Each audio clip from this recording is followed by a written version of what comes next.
কথায় আছে anything excess is very bad. অতিরিক্ত কোনো কিছুই ভালো না। ডক্টর মোহাম্মদ ইউনূসের উপর এবার বা তার সরকারের উপর যেই সকল অভিযোগগুলো হাসনাত আব্দুল্লাহ আনছে, সেনা প্রধান সম্পর্কে, সেনা বাহিনী সম্পর্কে, মানে বাংলাদেশের যতগুলো অর্গান আছে, তো সব জায়গা সম্পর্কে যেই অভিযোগগুলো আনছে, এগুলো এনে মানে কি আসলে তিনি প্রমাণ করতে পারবেন বা কি হাসিল করবেন, সেটাই হচ্ছে কথা। মানে পরিস্থিতি এমন হয়েছে, গতকালকে রাত্রে থেকে আপনারা জানেন যে যত রাত গভীর হয়েছে, নাহিদ ইসলাম সহ এনসিপির কেন্দ্রীয় নেতারা যমুনার সামনে অবস্থান ঘোষণা করছেন। আমি যখন ভিডিও রেকর্ডটি করছি এখনো তারা আছে, যাবে না, আওয়ামী লীগ নিষিদ্ধের আগে যাবে না। আচ্ছা, ওই রকম আন্দোলনের মাঝখানে হাসনাত আব্দুল্লাহ এবার যে জিনিসটা তিনি বক্তব্য দিয়েছেন, এটা সরকার একটা গোপন ইস্যু তিনি ফাঁস করে দিলেন। সরকারি বেসরকারি সেনাপ্রধান সবকিছু নিয়ে, মানে সেনাপ্রধান না, সেনাবাহিনী, এগুলা ফাঁস কইরা সরকারের গলায় কি দড়ি লাগাচ্ছেন? মানে ডক্টর ইউনূসের উপরে এমনি বাকি রাজনৈতিক দলগুলো বিরক্ত ছিল, সেটাকে কি আরো বাড়াই দিচ্ছেন নাকি আসলে ভালো করতেছেন? আমি নিজেও জানি না যে আসলে কি ঘটতে চাচ্ছে বা কি ঘটবে। বাংলাদেশের সরকারি, বেসরকারি এবং সামরিক পর্যায়ে ভারতের গোয়েন্দা সংস্থা এবং দেশটির হাই কমিশন অন্তত 23টি মিটিং করেছে। 23টি মিটিং দাবি করেছে কে? হাসনাত। সে তার নিজের ভেরিফাইড ফেসবুক অ্যাকাউন্টে এক পোস্টে তার এই বক্তব্য, তার বক্তব্য শুধু এই মাসেই ভারতের গোয়েন্দা সংস্থা এবং হাই কমিশন বাংলাদেশের সরকারি, বেসরকারি ও সামরিক পর্যায়ে 23টি মিটিং করেছে। লিখে রাখেন, আওয়ামী লীগকে পুনর্গঠনের সুযোগ করে দিতেই উদ্দেশ্যমূলকভাবে বিচারের নামে কালক্ষেপণ করা হচ্ছে। এক পর্যায়ে গিয়ে বলা হবে, একসময়ের জনসমর্থিত রাজনৈতিক দলকে নিষিদ্ধ করা আমাদের কাজ না। টেনশন হাসনাতের আছে, সার্জিসেরও আছে।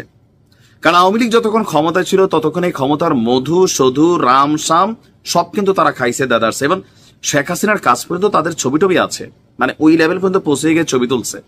আর কোথাও না কোথাও পলিটিক্যাল পয়েন্ট অফ ভিউতে আওয়ামী লীগের কাছে সবচেয়ে বড় গাদ্দার হিসাবে, কিন্তু পলিটিক্যাল পয়েন্ট হিসাবে গাদ্দার হিসাবে হাসনাত সার্জিসের লিস্টে আছে। এদের টেনশনটা অন্যদের থেকে একটু বেশি থাকবেই, খুবই স্বাভাবিক। তো এখন মন প্রাণ দিয়া তারা সর্বোচ্চ চেষ্টা করছে আওয়ামী লীগকে নিষিদ্ধ করার। এর মধ্যে যুবদল, যুবলীগ, ছাত্রলীগ, আরো যে লীগ আছে এগুলোকেও নিষিদ্ধ করার জন্য দাবি চরমে। তবে এখন তার এই পোস্টে তিনি বলছেন, যার এজেন্ডায় গণহত্যাকারী আওয়ামী লীগের বিচার নাই, যার এজেন্ডায় আওয়ামী লীগকে নিষিদ্ধ করা নাই, তার সঙ্গে আমরা নাই। এখন ধরেন এনসিপি বলো যে তারা ডক্টর ইউনূসের পক্ষে নাই, তো ডক্টর ইউনূসের কি পতন হবে? জীবনও হবে না। বিএনপি ডক্টর ইউনূসের পক্ষে অবস্থান নেবে, এমনিও আছে। বাট হাসনাতরা যদি কোনো আলটিমেটাম দেয়, সেটাতে তাদের আলটিমেটামে সরকার পতন, ডক্টর ইউনূসের পতন অথবা এখানে কোনো উপদেষ্টার পতন, আমার মনে হয় না যে এখানে আর কিছু হবে। তারা কৌশলে এখানে যে জিনিসগুলো চাচ্ছে বা বলছে,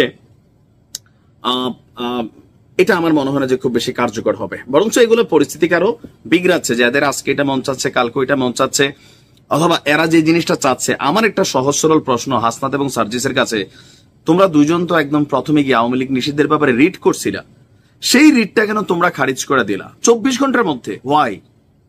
অন্তত একটা কিছু নিয়ে তো প্রসেসিং হইতে পারতো। এখন যত কিছু আছে ডক্টর ইউনূস সরকারের ঘাড়ে চাপানোর একটা সিস্টেম আমরা দেখছি। আচ্ছা, এখন যমুনা থেকে ডক্টর ইউনূসকে আওয়ামী লীগরা নিষিদ্ধ করবে, ওনারা ইখতিয়ার আছে, এটা আইন করবে, আদালত করবে। তো আইন আদালত তো স্বাধীন। এখন কি সরকার চাপ প্রয়োগ করবে আদালতকে? এটা কি সম্ভব? তাহলে সরকার নিরপেক্ষতা থাকবে? আচ্ছা, পোস্টে তার বক্তব্য যে খুনিকে দেশ থেকে নিরাপদে বেরিয়ে যাওয়ার সুযোগ দেওয়া হয়, আসামি ধরলেও আদালতে জামিন দেওয়া হয়, শিরিন শারমিনকে রাষ্ট্রীয় তত্ত্বাবধানে বাসায় গিয়ে পাসপোর্ট করে দেওয়া হয়। দ্বিতীয় ট্রাইব্যুনাল জানুয়ারিতে হওয়ার কথা থাকলেও মে মাসে এসেও হয়নি। আর আপনারা বলছেন আওয়ামী লীগের বিচার করবেন?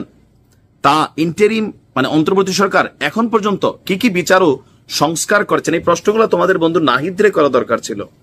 সরকারে ছিল, একদম আরামসে সুযোগ সুবিধা নিল, জুলাই অভ্যুত্থানের খবরই নাই বক্তব্য ছাড়া। বরঞ্চ দেখলাম যে অনেক কিছু পরিবার সম্পর্কে বের হইল। আসিফ আছে, তার সম্পর্কে দুর্নীতির ব্যাপক অভিযোগ, মাহফুজকে নিয়ে অভিযোগ, তারা তো এখন আছে। তো তারা কি করছে আসলে? তারা কতটুকু ভূমিকা রেখেছে? তারা কেন এখন এই সরকার আছে? পদত্যাগ করে বের হয়ে আসুক, সরকারকে চাপ প্রয়োগ করুক।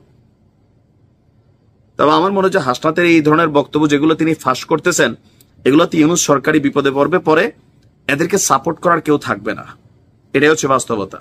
ভিন্নও হতে পারে, দেখা যাক কি হয়। ভালো থাকুন।